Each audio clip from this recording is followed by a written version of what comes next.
ধন্যবাদ কৃষি দিবানিশী শীতলী টিভির আরও একটি নতুন ভিডিওতে। আজকের ভিডিওতে ধুন্দুল চাষের সমস্যার সমাধান দেওয়া হবে। ধুন্দুল চাষ পদ্ধতি: ছাদে, টবে বা ড্রামে খুব সহজেই মজাদার সবজি ধুন্দুল চাষ করা যায়। এই সবজি হালকা সবুজ, আঁশবিহীন। ধুন্দুল সবজি অত্যন্ত সুস্বাদু।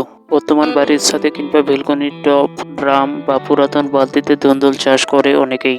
কোনোভাবে একটি ধুন্দুল চারা বড় করতে পারলেই পরিবারের চাহিদা মিটিয়ে প্রতিবেশীর মাঝে বিতরণ করা যায় মজাদার এই সবজি। ধুন্দুল চাষাবাদের জন্য উত্তম উর্বর এঁটেল দোআঁশ মাটি, তবে সেচ ও পানি নিষ্কাশনের সুবিধা থাকা অবশ্যই জরুরি।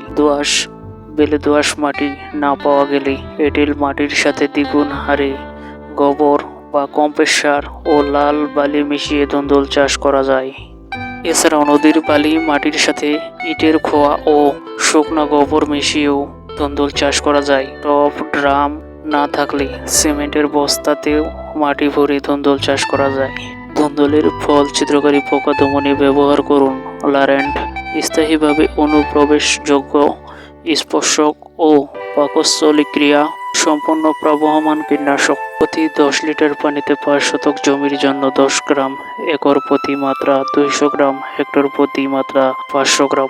লারেন্ট প্রবহমান গুণসম্পন্ন হওয়ায় দ্রুত গাছের ভিতর প্রবেশ করে, ফলে আক্রান্ত ফলের ভিতর পোকা মারা যায়। লারেন্ট স্পর্শক ও গুণসম্পন্ন হওয়ায় ইহা পোকার গায়ে লাগা মাত্রই পোকা মারা যায়। ধুন্দুলের অধিক ফলন পেতে স্প্রে করুন ফসলি গোল্ড। 20 মিলি ফসলি গোল্ড 10 লিটার পানিতে মিশিয়ে প্রতি 5 শতক জমিতে 20-25 দিন পর 2বার স্প্রে করুন।